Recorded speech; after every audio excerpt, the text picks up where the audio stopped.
চলো তোমাদের দেখাই আমি আজকে কী কী বাজার হলো আমাদের সকালবেলা সেই। তো এখানে আছে বিনস, এই যে বিনস এনেছে,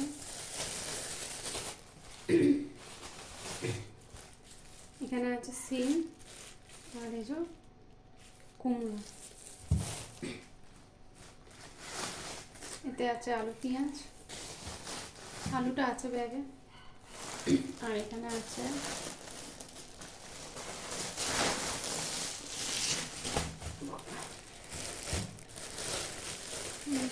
এখানে অনেক কিছু আছে, এই যে টমেটো, গাজর, ধনেপাতা, এটা কি এটা হচ্ছে তোমার ভুলে যাচ্ছে, উচ্ছে, উচ্ছে আছে, অনেক কিছুই আছে এর মধ্যে। আর এটা হচ্ছে আদা। চলো।